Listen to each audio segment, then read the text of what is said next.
Bismillahirrahmanirrahim. Assalamualaikum warahmatullahi wabarakatuh.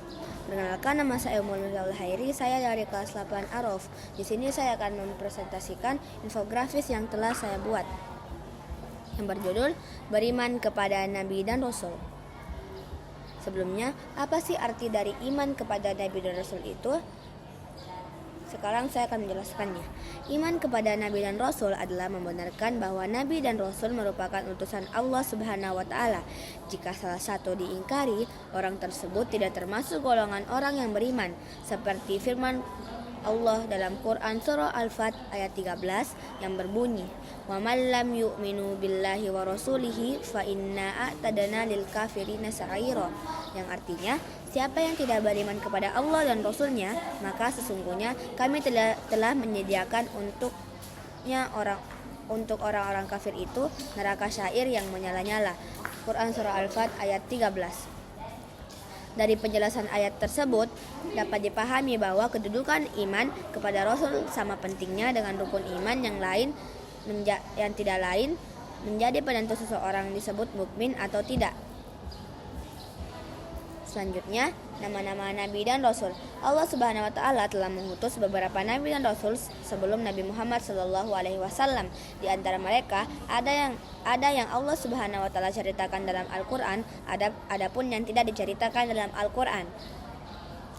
Adapun nama-nama 25 Nabi dan Rasul di antara lain Nabi Adam alaihi salam, Nabi Idris alaihi salam, Nabi Nuh alaihi salam, Nabi Hud alaihi salam, Nabi Saleh alaihi salam, Nabi Ibrahim alaihi salam, Nabi Lut Nabi Salat, Nabi Ismail alaihi salam, Nabi Lut alaihi salam, Nabi Ishak alaihi salam, Nabi Yakub alaihi salam, Nabi Yusuf alaihi salam, Nabi Syuaib alaihi salam, Nabi Ayub alaihi salam, Nabi Zulkifli alaihi salam, Nabi Musa alaihi salam, Nabi Harut alaihi salam, Nabi Daud alaihi salam, Nabi Sulaiman alaihi salam, Nabi Ilyas alaihi salam, Nabi Ilyasa alaihi salam, Nabi Yunus alaihi salam, Nabi Zakaria alaihi salam, Nabi Yahya alaihi salam, Nabi Isa alaihi salam, dan yang terakhir Nabi Muhammad sallallahu alaihi wasallam.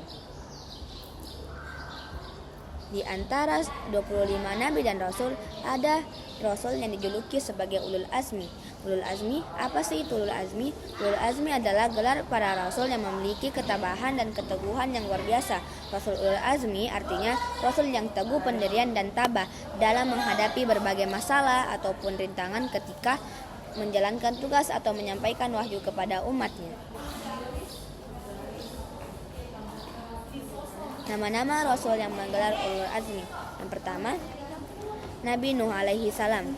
Sifat Ulul Azmi yang dimiliki Nabi Nuh alaihi salam adalah kesabaran dan ketabahan hatinya dalam menerima ejekan dari kaumnya saat berdakwah dan membuat bahtera atau kapal atas perintah Allah Subhanahu wa Ta'ala, serta ketabahan hati dalam menghadapi anaknya dan istrinya yang tidak mau menerima seruannya.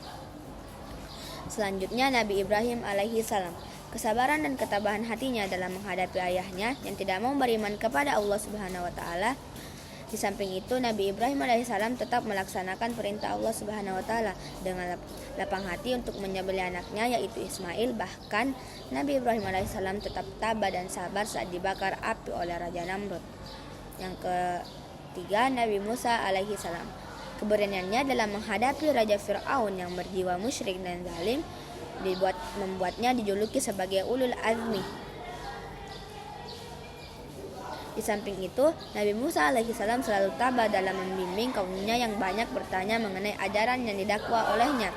Selanjutnya, Nabi Isa alaihissalam. Kesabarannya dalam menghadapi caci maki kaumnya yang ditujukan pada ibunya dan diri sendiri. Selain itu, Nabi Isa alaihissalam tabah dan sabar dalam menghadapi fitnah dan pengejaran orang-orang Yahudi yang ingin membunuhnya. Selanjutnya, Nabi Muhammad Sallallahu Alaihi Wasallam. Keteguhan dan ketabahannya yang begitu besar dan dalam berdakwah, Nabi Muhammad Sallallahu Alaihi Wasallam mendapatkan cacian, hinaan dan perlakuan yang buruk dari kaum kafir Quraisy. Selanjutnya, sifat-sifat Rasul. Sifat wajib para Rasul. Yang pertama, siddiq. Siddiq artinya benar atau jujur. Dengan kata lain bahwa semua yang disampaikan Rasul itu pasti benar, baik berupa ucapan maupun perbuatan. Yang kedua, amanah. Amanah artinya dapat dipercaya. Rasul dapat dipercaya dalam menyampaikan apa yang diperintahkan oleh Allah Subhanahu wa taala kepada umatnya. Selanjutnya tabligh. Tabligh adalah menyampaikan semua wahyu yang diterima dari Allah Subhanahu wa taala semua kepada umatnya, walaupun dalam penyampaian terdapat banyak tantangan dan hambatan yang membahayakan dirinya. Yang terakhir, fatona. Fatona artinya cerdas. Maksudnya, setiap rasul merupakan orang yang cerdas dan menjalankan amanah dan tanggung jawab untuk menyampaikan wahyu Allah Subhanahu wa taala. Selanjutnya, sifat mustahil para rasul. Yang pertama adalah kizib. Rasul Allah Subhanahu wa taala memiliki sifat siddiq yang berarti jujur. Mustahil para rasul memiliki sikap kizib yang berarti bohong atau dusta. Selanjutnya khianat. Khianat adalah kebalikan dari amanah. Khianat artinya tidak dapat dipercaya. Seorang rasul tidak mungkin bersifat khianat karena rasul adalah manusia pilihan Allah Subhanahu wa taala. Selanjutnya kitman. Kitman ada artinya menyembunyikan. Rasul tidak mungkin menyembunyikan ajaran Allah Subhanahu wa taala karena tugas Rasul adalah menyampaikan wahyu dari Allah Subhanahu wa taala. Yang terakhir, balada. Balada artinya bodoh. Seorang rasul mustahil bersifat bodoh karena seorang rasul adalah manusia pilihan yang membawa penerangan pada jalan kebenaran sesuai wahyu Allah Subhanahu wa taala. Di antara sifat mustahil dan sifat wajib para rasul, ada sifat jaiz para rasul. Jaiz artinya boleh. Sifat jaiz berarti sifat-sifat yang boleh dimiliki rasul, yaitu sifat manusiawi yang dimiliki pada manusia pada umumnya. Namun sifat tersebut tidak mengurangi martabat kerasulannya. Sifat jaiz rasul disebut dengan al-aradul basyariyah. Sifat tersebut diantaranya seperti makan, minum, sehat, sakit, susah, dan senang.